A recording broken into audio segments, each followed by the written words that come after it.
Welcome everyone. I'm so glad you're here.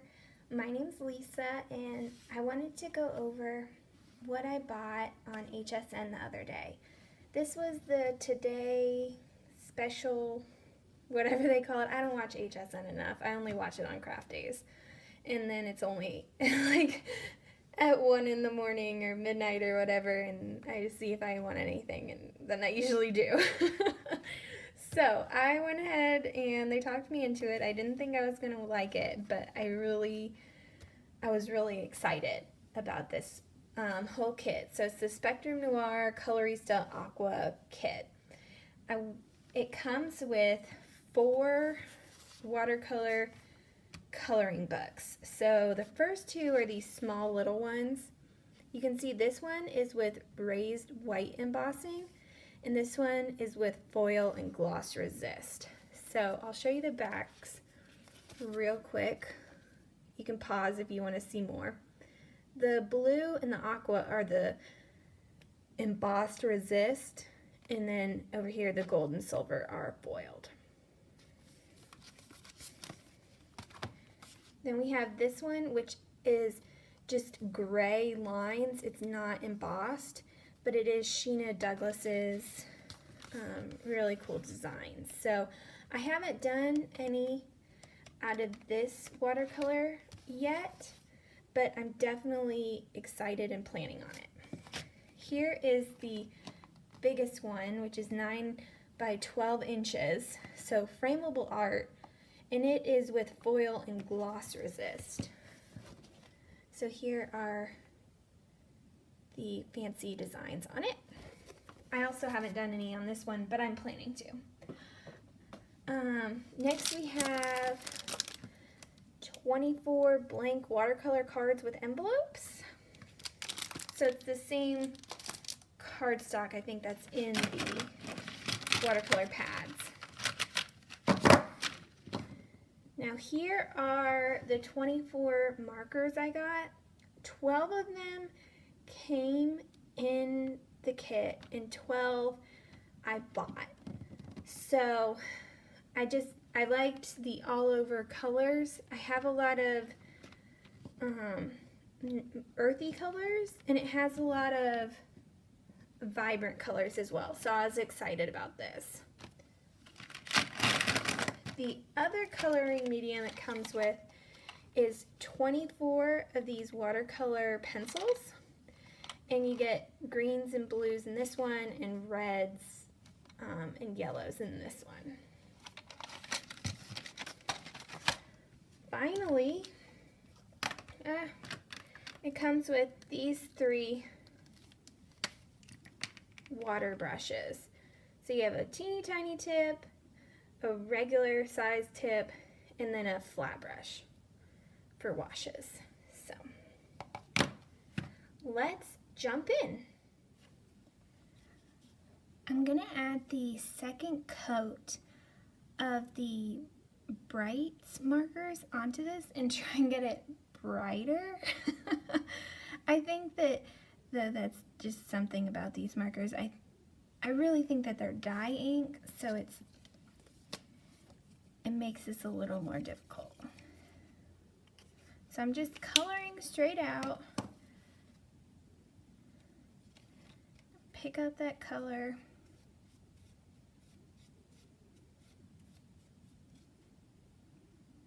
Try and get really deep in there.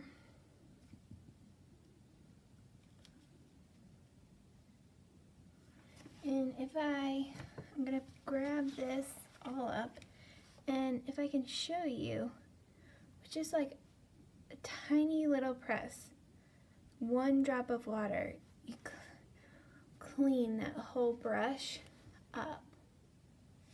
I'm ready for the sunshine color. This is one of the colors I'm having a real trouble with. I can't seem to get it to actually show up, so I'm not going to press at all. Get any more color. Okay, so yeah, the second coat really is adding a lot. Picks up So you might just have to realize that when you're doing this technique, you're gonna have to do at least 2 layers. I think I could go back and add a 3rd layer of that yellow and get it real nice. See, when I put it there, it looks more blue, but it dries back to be more purple.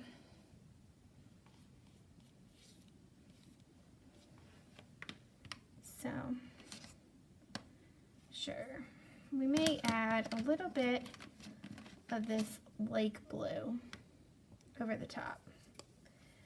And you can tell that the pointy end, the small tip end, is with the bar around it, which is kind of interesting because usually that is at the brush tip end. It is nice though that you do definitely have to pull to get the top off. And I say that's nice because you don't want something that easily comes open because it'll dry out. And then you've, wasted all your money. Ooh, yes. So adding that on top, I think was the right decision.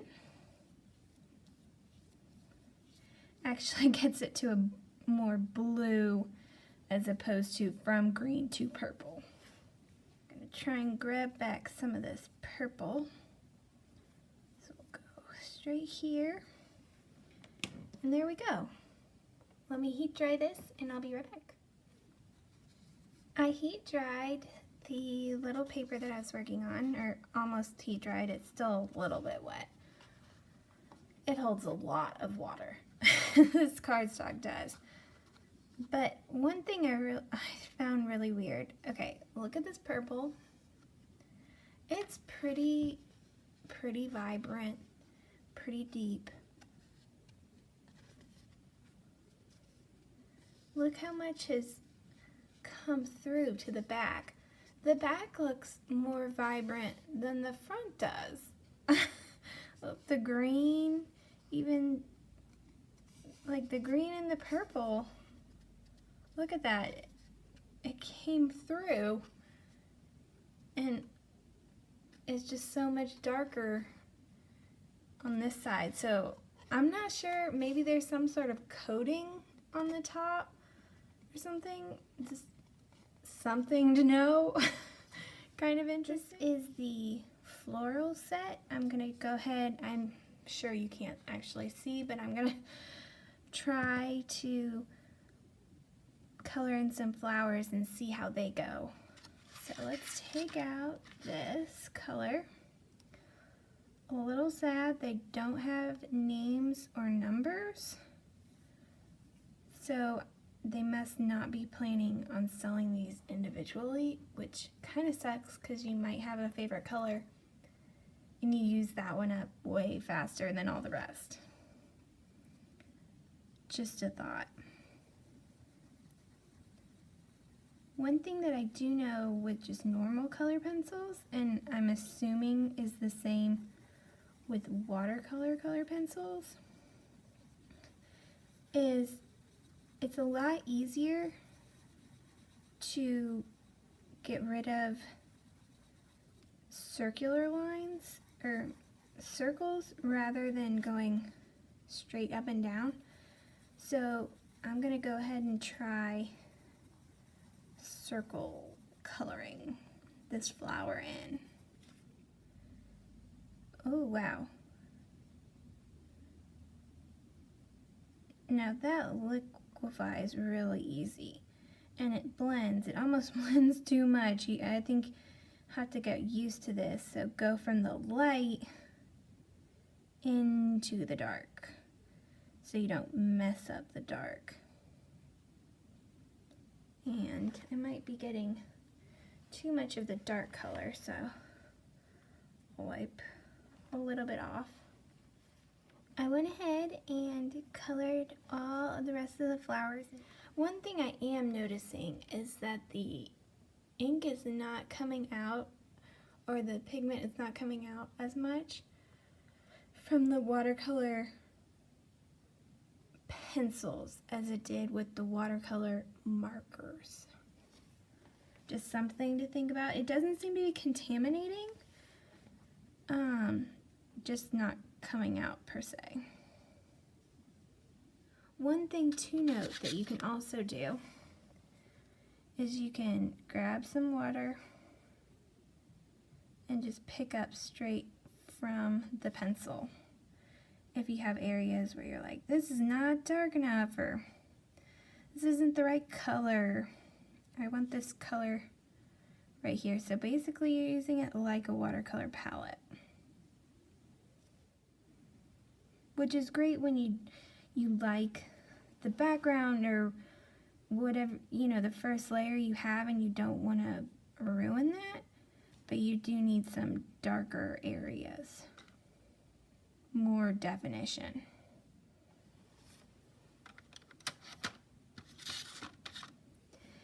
Here we go. So we have all of the flowers done. I'll watercolor the branches and color in the leaves and the branches, and then once everything's ready, I think for the back I want to try some of the Distress Oxides, watercoloring with those on this paper, see how it comes out. I finished watercoloring with the Salty Ocean Distress Oxide ink, and as you can see, it turned out really well. The whole design looks really good. I picked the Salty Ocean because I thought it would kind of drop, since it's a lot darker, it would drop further into the background. It's still a vibrant color, so it still goes along with kind of the vibrant colors I picked, but this coloring would be more outstanding, which I think happened. The one thing I do find a little odd, I think personally, especially for this card or this painting, it looks fine, but I do notice a lot of speckling when I put this Distress Oxide down. Now I have watercolored with Distress Oxide just a little bit, but I didn't have anything like this happen. It was on Fabriano Artistico Hot Press, which is my favorite watercolor paper, but it is, I think this watercolor paper has some kind of coating, and that's what's causing that. You can see some of that speckling here.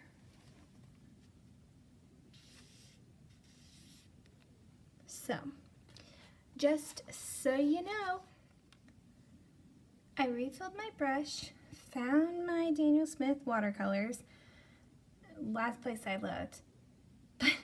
I guess it's always the last place you look, because once you find something, you stop looking. Anyway, I figured if anything will give me good results, it'll be Daniel Smith watercolors. But I'm rethinking my choice, just because I want to have something fresh. I grabbed a new sheet out, and let's do some pretty. Okay.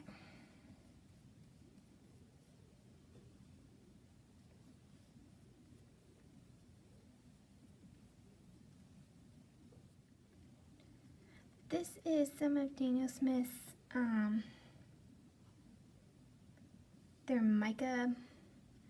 their watercolor with mica in it, and I really like it. So you can see, though, even the Daniel Smith watercolors are having some of those,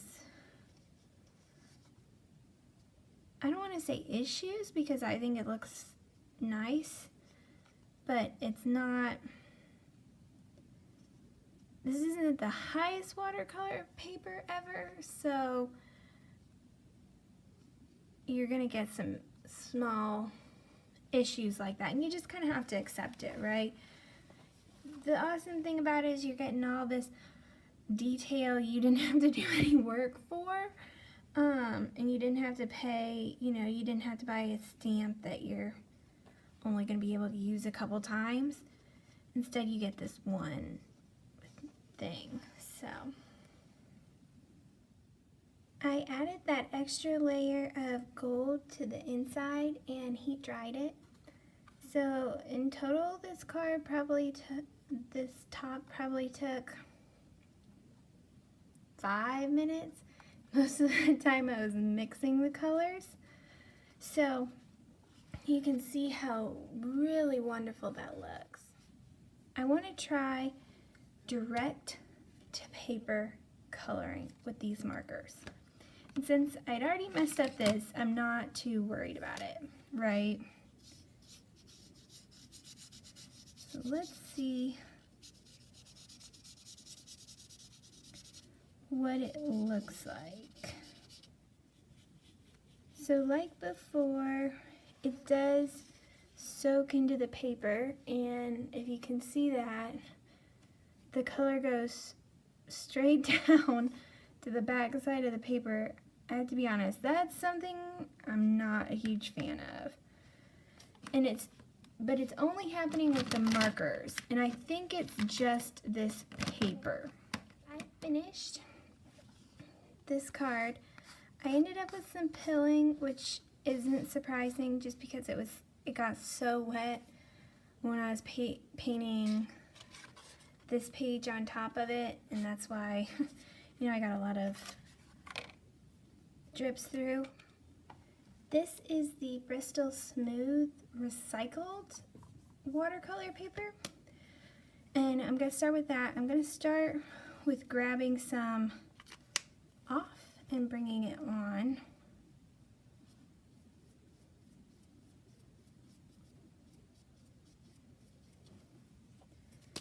Okay.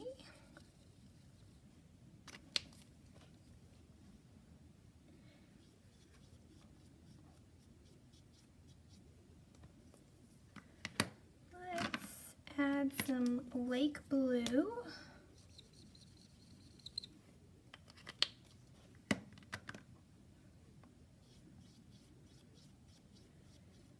Blend those together.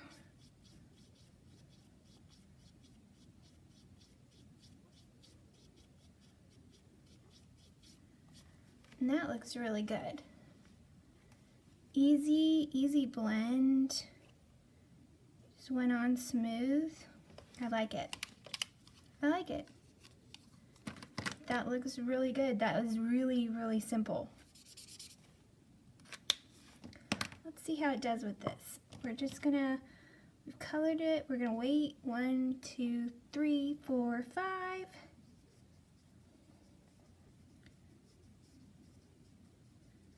Okay. So it does sink into the paper a little bit. Unsurprising, but it does come out quite a bit. And if you just pull it up from your craft mat, you won't get any of those lines. Let's kind of go, oh, we can just add it straight into the wet. See if we can watercolor that out. Okay, and we can pretty well. Now let's run through all my different tests with other mediums on the Spectrum Noir Colorista Aqua Premium Watercolor Pads. So I started with this one with the Zig Clean Color Real Brush pen, and as you can see, I colored direct to paper to see how much I could blend out, and you can still see a lot of the brush strokes. I'd have to say I felt like the Zigs looked the worst. I really expected them to be the best, to be the top, and even just ignoring kind of the clear embossing where it sunk under, it just didn't come out great. And it should have looked better. A little bit did fall through.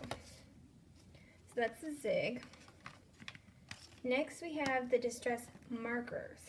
And I also colored these directly to paper. Well, I colored directly in the background, and then I scribbled off and watercolor painted, brought the brush down, picked it up, put it on. So I think with all the markers, that's just the best way it looks, is if you put it down and then pick it up with the brush, which to me kind of defeats the purpose of having a marker. Just my thought. But I did feel like the back came out quite a bit. It might not have dissolved as much as the zig, but I still think it looks better. So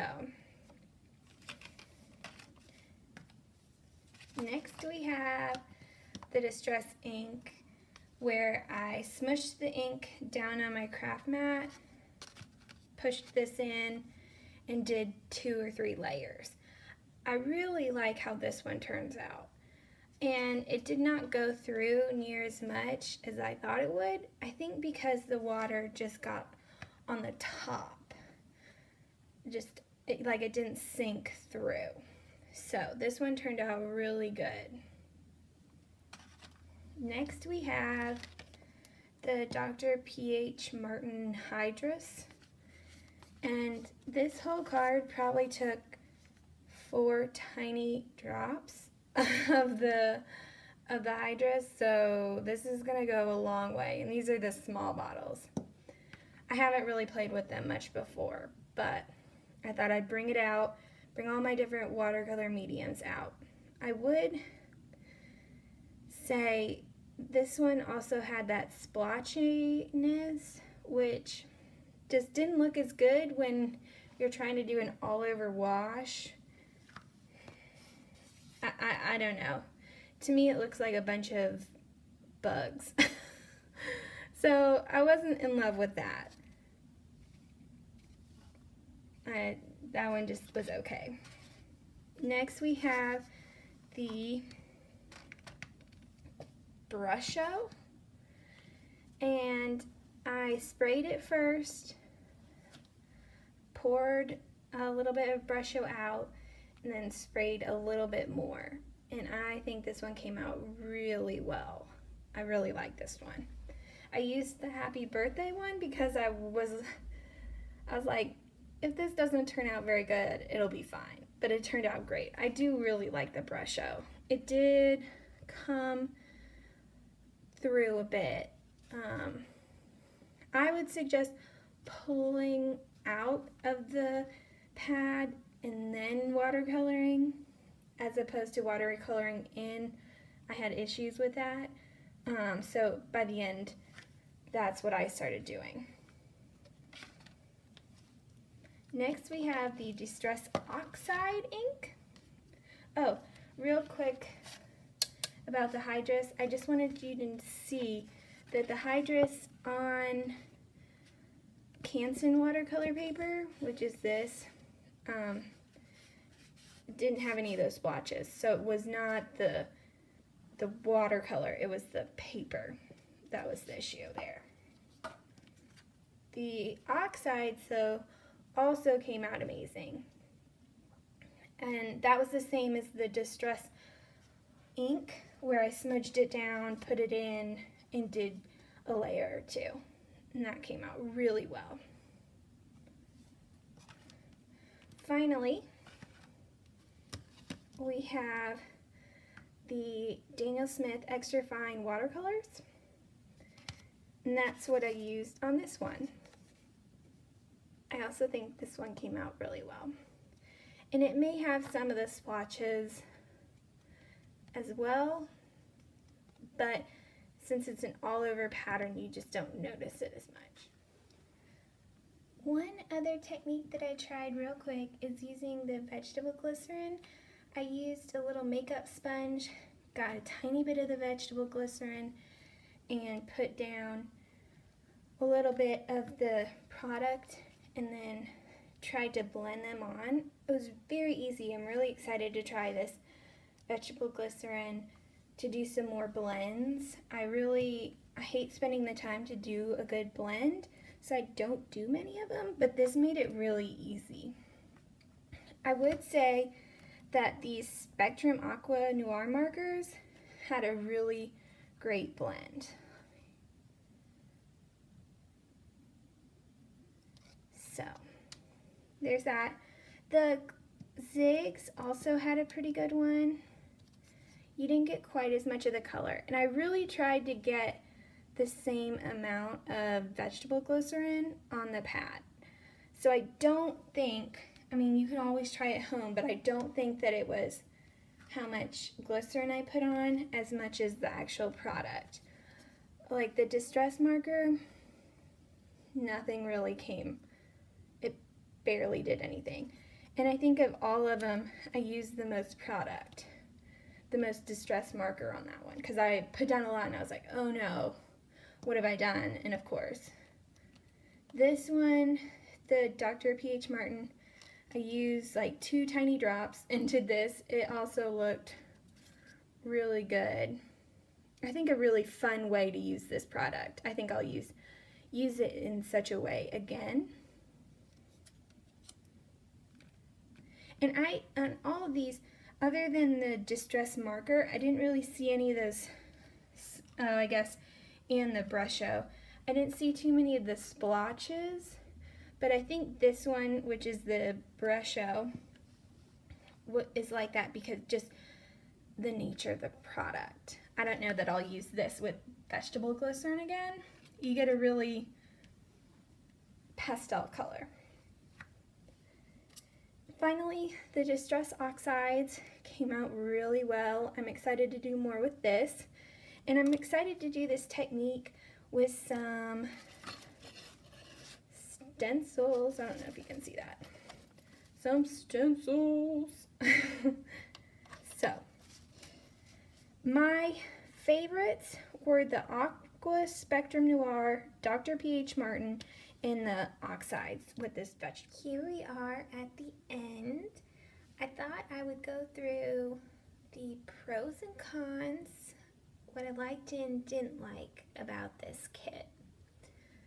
So we'll start out with the things I didn't like, and that would be how the markers and the watercolor pads don't really work super great together, because I feel like if you're sewing it together, they should work a little bit better together.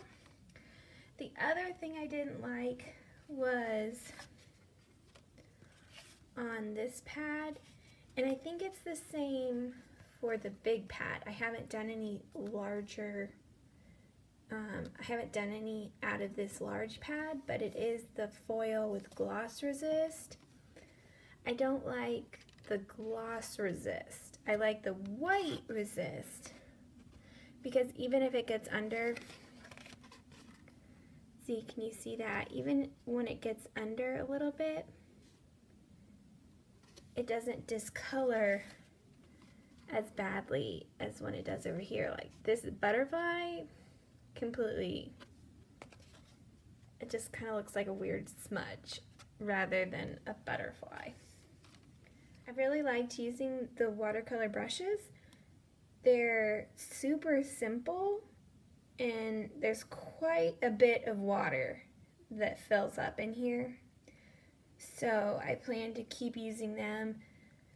I've never used any other sort of watercolor, or I guess water brush pens, so I can't say they're better than this brand or worse than this brand, but I would say they're really good. You don't just have water dripping out all the time. It's a little bit flows through as you're going, but not enough.